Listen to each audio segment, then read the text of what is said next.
वालेकुम, this is Saeed Hasan रज़ा और आप सब लोग देख रहे हो अली एजुकेशन सेंटर।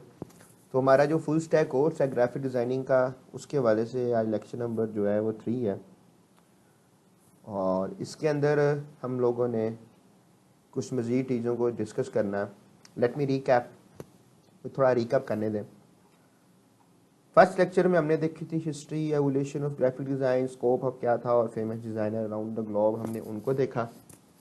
नेक्स्ट जो है फिर हमने कलर को अंडरस्टैंड किया, अंडरस्टैंड द कलर्स, और ये कलर्स इसके RGB मोड है और ये कौन कौन से कलर्स होते हैं हमारे पास, कलर व्हील क्या होता है, कलर टाइप्स क्या होती हैं, वार्म कलर कौन से होते हैं हमारे पास, जैसे कि ये आपको वार्म कलर नज़र आ रहा है स्क्रीन के ऊपर, और 5 कलर साइकोलॉजी क्या होती है, इंट्रोडक्शन टू डिज़ाइनिंग एलिमेंट्स क्या होते हैं, डिज़ाइनिंग प्रिंसिपल्स क्या होते हैं, difference between vector pixel based graphics क्या होती हैं, फोटोशॉप का हमने वॉक थ्रू किया कि ये हमारे पास मेन्यू बार है और सारे ये टूल बार है, ये मज़ीद प्रॉपर्टीज़ हैं, कुछ ये प्रॉपर्टीज़ हैं, कुछ ये करैक्टरिस्टिक्स हैं कि ये बार है हमारे पास, ये सारी चीज़ें क्या क्या हैं ये हमने इनको देखा। और वर्क जो प्लेस थी, जो वर्क स्पेस थी, उसको जो है वो हम लोगों ने डिस्कस नहीं किया था, वो अभी मैं आपको वहाँ से स्टार्ट करवाता हूँ। कि ये आपके पास प्रोग्राम ओपन है, ये कॉर्नर के ऊपर लिखा हुआ है एसेंशियल्स, इस पर आप क्लिक करो तो यहाँ से आपकी जो न्यू वर्क स्पेस है आप अपनी मर्ज़ी से नहीं बना सकते हो, यूज़र डिफाइंड भी बना सकते हो। प्री डिफाइंड के अंदर अगर आपको टाइपोग्राफी करनी है, मज़ीद आपको टेक्स्ट लिखने हैं, टेक्स्ट को बनाना है, तो आप क्या करोगे, आप यहाँ से टाइपोग्राफी को सिलेक्ट कर लो। जैसे ही मैंने टाइपोग्राफी को सिलेक्ट किया तो मेरे पास जो ऑप्शंस थे वो मज़ीद जो है वो चेंज हो गए। ये लेयर पैनल यहाँ पे नीचे आ गया मुझे नज़र, इसको तो एक्सपैंड कर लेता हूँ। ये मेरे पास जो है ये करैक्टर्स कहला है और ये मेरे पास जो है ये पैराग्राफ का पैन है, ये मेरे पास चैनल्स है और ये मेरे पास जो है ये सारे यहाँ पे मेरे पास पाथ है। तो ये सारी की सारी जो चीज़ें हैं ये मुझे यूटिलाइज होती हैं, ये मुझे चाहिए होती हैं कि जब भी हम टेक्स्ट के ऊपर काम कर रहे होते हैं, जिसको हम कहते हैं कि ये हमारे पास क्या है जी, ये टाइपोग्राफी। इसी तरीके से ये मेरे पास जो है ये सारा टूल बार है, इसको मैं यहाँ पे रख लेता हूँ और ये भी मुझे ये चाहिए होता है कि जब भी मुझे ये सारे की सारी जो फील्ड्स हैं, ये सारे जो प्रॉपर्टीज़ हैं, मेरा इनको मिला करके जो है वो सारा काम होता है। और जो है ना मैं इनको ज़रा वापस इनकी प्लेस के ऊपर इनको मैं यहाँ पे पुट कर देता हूँ। फिर इसको बाहर निकालते हैं, पैराग्राफ स्टाइल्स को भी बाहर निकालते हैं और ये जो लेयर्स हैं इनको भी, ये मतलब सारी चीज़ें मैंने एकदम से ओपन कर ली हैं, इन सबको मैंने देखना शुरू कर दी। ये हिस्ट्री है, हिस्ट्री की भी वो ज़रूरत पड़ती है। ये यहाँ पे इन्फॉर्मेशन है, ये सारी मेरे पास इन्फॉर्मेशन है, ये कितने हाइट है, कितना विड्थ है, एक्स एक्सिस के ऊपर कितना है, वाई एक्सिस के ऊपर कितना है।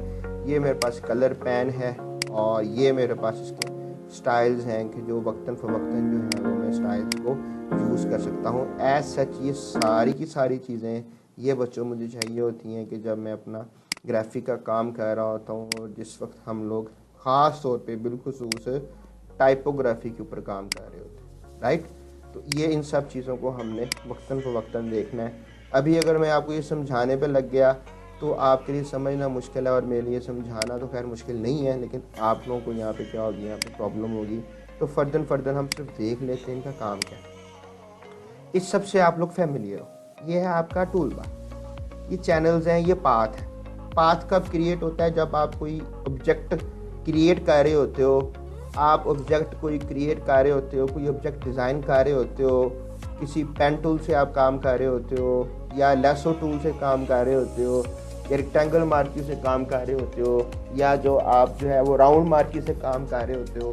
उस सूरत में जो जो चीज़ों की आप लोग सिलेक्शन करते हो उन चीज़ों का जो है वो पाथ बन जाता है हमारे पास। जैसे पाथ बनता है, उस पाथ की यहाँ पे न्यू लेयर क्रिएट हो जाती है और जो आपने काम किया होता है वो इधर हिस्ट्री में आ जाता है। उस पाथ पे जो कलर करने होते हैं वो आप यहाँ से दे देते हो, उसके ऊपर जो स्टाइल्स देने होते हैं वो यहाँ से दे देते हो। उस पाथ के ऊपर अगर आप कोई पैराग्राफ लिखते हो, कोई सेंटेंस लिखते हो, उसको जो स्टाइल देते हो वो यहाँ से दे देते हो। अगर आपने पैराग्राफ लिखा है उसको स्टाइल देना है तो आप यहाँ से दे देते हो।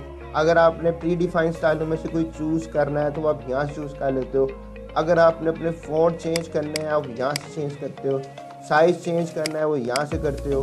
दो लाइनों के दरमियान फासला आपने ऊपर नीचे करना है, वो आप यहाँ से देख लेते हो। मैट्रिसेस आप देख लेते हो।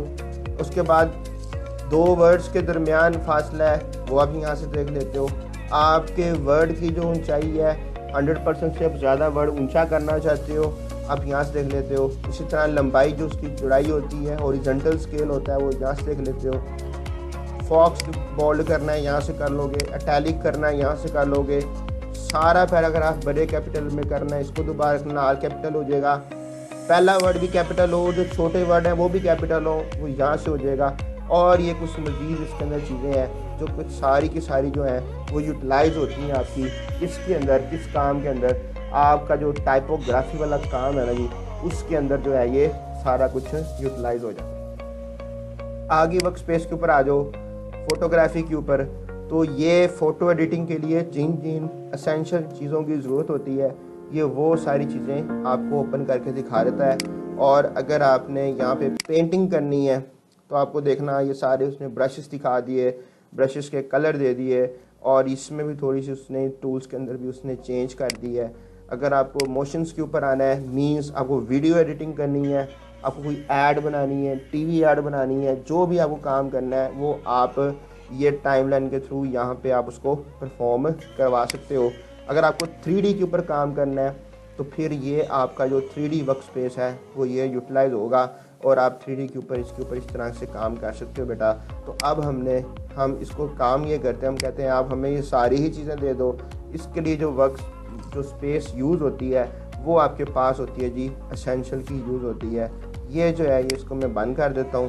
ये 3D उसने दे दिया मुझे, वीडियोस के लिए दे दिया, इसको मैं बंद कर देता हूँ। तो ये मेरे पास जो है वो ओपन यहाँ पे इस तरीके से ये रहेगा। तो प्रीवियस लेक्चर के अंदर हमने क्या किया था, हमने प्रीवियस लेक्चर के अंदर क्रॉपिंग सीखी थी, उसके अंदर हमने ट्रांसफॉर्म किया था, उसके अंदर हमने कॉपी पेस्ट किया था, और उसके अंदर हमने इमेज के मोड वो देखे थे। प्रीवियस लेक्चर जो है वो मैं रिवाइज़ करवा देता हूँ। ये मैंने एक ऑब्जेक्ट उठाया है और यहाँ पे ला के मैंने उसको पेस्ट कर दिया है। मुझे ये सिर्फ बीच में से ये वाली चीज़ें चाहिए, बाकी सारा हिस्सा मुझे नहीं चाहिए। तो मैं क्या करूँगा, बड़ी आसानी से जो है इसको मैं क्रॉप कर दूँगा। सी है उसका, सी वर्ड जो है, जो सी वर्ड है वो यूज़ होता है क्रॉप के फंक्शनैलिटी के लिए। इसको मैं यहाँ से कम कर दूँगा, हिट एंटर करूँगा। ये जो मैंने क्रॉप टूल सेलेक्ट किया था, इसको मैंने वापस अपने जियोमेट्री बॉक्स में रखना है। वो वापस रखने के लिए मैं यहाँ ऊपर क्लिक करूँगा और 8 दबा के जो स्क्रॉल का जो बटन है माउस का, उसको जब मैं ऊपर की तरफ लेके जाऊँगा ये मेरे पास जूम इन स्टार्ट हो जाएगा।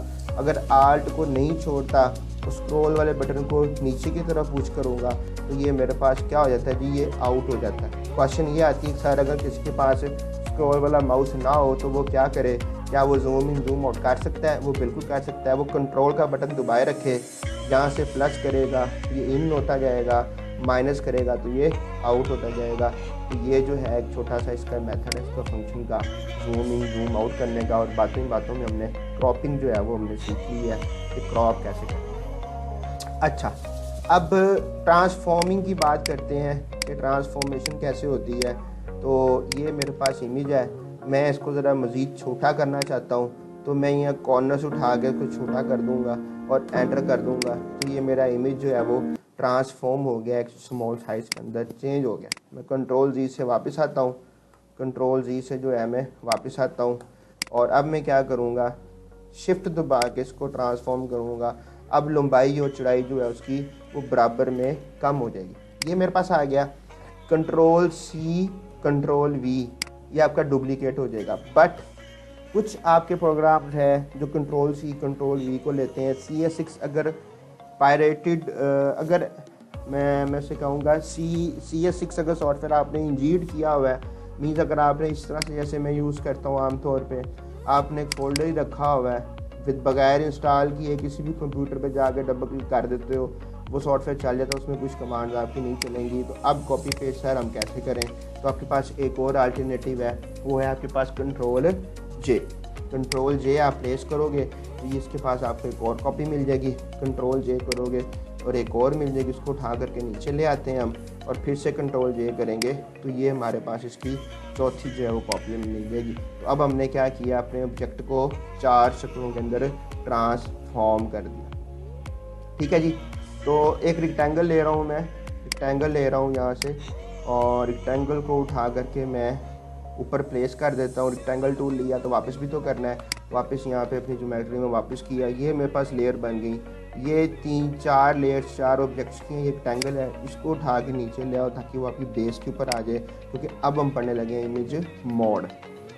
ये पहला उठाओ, ये इमेज उठाओ, ये आपके पास पहला मोड नॉर्मल है, इसको आप डार्कन कर दो, वो देखो उसके साथ मर्ज हो रहा है। इसको आप मल्टीप्लाई कर दो, उसके साथ मल्टीप्लाई हो जाएगा। ये ज़्यादा डार्क है, ये कम डार्क है, लेकिन हो दोनों गए हैं उस हिसाब से। इसी तरह कलर बर्न है तो ये भी उसका थोड़ा डिफरेंट है, लेकिन देखो यहाँ पे ये ऑब्जेक्ट्स बर्न हो रहे हैं। इधर आपको ऊपर वाला हिस्सा नज़र नहीं आ रहा, इधर ऊपर वाला भी आ रहा है, नीचे वाला भी क्लियर ही आ रहा है। तो ये इस तरीके से जो है ये काम हो रहा है। ये देखो ये वॉच भी पड़ी हुई है, ये वॉच भी पड़ी हुई है, दोनों में जो डिफरेंस है वो आप लोग फील कर रहे होंगे। इसको हम डार्कर कलर कर देते हैं। तो ये थे हमने पहले 4 मोड्स पढ़े थे, हम मज़ीद अगले मोड्स को देखते हैं। नेक्स्ट मोड है, मैंने यहाँ से इमेज उठाया है और इसको मैं कर रहा हूँ लाइटन। तो अब ये देखो हुआ क्या कि जो मेरे ऑब्जेक्ट्स थे वो बेस जो मेरे पास कलर था उस रंग के हो गए हैं, बाकी जो ऊपर जो मेरे पास कलर था वो वही सेम टू सेम रहा है। अगर मैंने सिर्फ अपने ऑब्जेक्ट्स का कलर चेंज करना हो, जो मैंने बेस पे कलर किया हुआ है, तो मैं क्या कर सकता हूँ, मैं उसको इस तरीके से वो मर्ज कर सकता हूँ। जैसे मैंने ब्लैक लिया तो कलर और चेंज हो गया, कि मैं ब्लू ले लेता हूँ तो अब आप ये देखो कि ऑब्जेक्ट्स जो है वो बेस कलर के ऊपर मेरे पास ब्लू हो गया। ये ऑब्जेक्ट उठा रहा हूँ, इसको मैं क्या करवाता हूँ, इसको मैं स्क्रीन करवा रहा हूँ। अब आप ये देखो कि इसका भी काम कुछ इसी तरह का ही है जिस तरह का काम आपका ये वाले मोड का था, जो हमने मोड ऊपर यूज़ किया था लाइटन और स्क्रीन। बट इनमें भी थोड़ा सा डिफरेंस है, वो डिफरेंस आप लोगों को इमेज देख के फील हो जाएगा। आगे हम देखते हैं मोड। नेक्स्ट मोड है कलर डॉज। ये देखो डॉज के अंदर इस तरीके से उसको वो ले आता है। और अगला जो हमारे पास मोड है वो हमारे पास है जी लीनियर डॉज है, वो थोड़ा सा कम उसको डॉज करेगा। नेक्स्ट जो मोड है हमारे पास वो मोड है हमारे पास ओवरले है। ये बिल्कुल उसके ऊपर ऑब्जेक्ट को क्या करेगा, वो ओवरले करेगा। और उसके बाद जो मेरे पास जो है वो है क्या जी, सॉफ्ट लाइट है। इसी तरीके से ये मोड भी काम करेगा। बाकी के मोड आपने खुद ट्राई करने हैं और आपने इसमें से डिफरेंस मुझे बताना है कि इसमें से क्या इनका जो है वो डिफरेंस आ रहेगा। ये तो था हमारे पास प्रीवियस लेक्चर जो हमने पढ़े थे, किसके रिगार्डिंग थे, ये रिगार्डिंग थे सिंपल इमेज मोड्स के रिगार्डिंग थे, और सिंपल जो हमने इसके ऊपर काम किया ये इसके रिलेटेड। आज हमने शुरू करना है इंट्रोडक्शन टू टाइपोग्राफी। टाइपोग्राफी जो है वो कैसे अडोब के अंदर की जाती है। टाइपोग्राफी करने के लिए हमें टाइपोग्राफिकल टूल लेना पड़ता है। मैं ज़रा इसको का जो कलर है ना मैं चेंज कर रहा हूँ, तो लाइट कर लेते हैं, क्योंकि आप लोग स्टडी कर रहे हो पढ़ रहे हो तो वो लाइट डार्क मोड सही नहीं लग रहा था। टाइप करने के लिए हमें क्या करना पड़ता है, हमें जो है वो एक टेक्स्ट टूल लेना पड़ता है। और टेक्स्ट टूल हमें या तो टी अगर लिखूँगा तो मेरे पास कौन सा टूल सेलेक्ट हो जाएगा, मेरे पास टेक्स्ट टूल सेलेक्ट हो जाएगा। और जैसे ही मेरे पास ये टेक्स्ट टूल सेलेक्ट होगा, ऊपर यहाँ पे प्रॉपर्टीज नज़र आ जाएंगी। ये दिखा रहा है हॉरिजॉन्टल टेक्स्ट टाइप, ये दिखा रहा है कि मेरे पास कौन कौन से इसके जो हैं वो फ़ॉन्ट स्टाइल्स हैं। इसमें से कोई से भी एक अच्छा सा फ़ॉन्ट स्टाइल ले लेते हैं। चलिए हम ये ले लेते हैं, इसको हम ये फ्लैटनिंग गोथिक फ़ॉन्ट स्टाइल ले लेते हैं। यहाँ पे इसका जो साइज़ है ऑलमोस्ट 72 तक ही होता है। इससे बड़ा लिखना चाहते हो यहाँ पे आओ, क्लिक करके इसको अब राइट की तरफ मूव करवा दो, तो ये जो है ये थोड़ा बड़ा लिखना शुरू कर देगा। यहाँ मैं नाम लिखता हूँ जी एहसन शाह, मतलब यहाँ पे नाम लिख रहा हूँ। नाम लिखने के बाद मेरे जो टाइप टूल का मकसद था पूरा हो गया। अभी मुझे उसको ज्योमेट्री बॉक्स में वापस डालना है और इसको सेलेक्ट करके यहाँ पे मुझे इसको प्रिंट कर देना है, यहाँ पे इसको सेट कर देना उसके सेंटर के अंदर। अच्छा ये कर लिया मैंने। अब क्या हुआ सर, वो तो सारी चीज़ें गायब हो गई जो ऊपर लिखी हुई थी, जो ऊपर सारी प्रॉपर्टीज़ थी। हमें अगर मज़ीद चेंजिंग करनी पड़े तो हम कहाँ से करेंगे।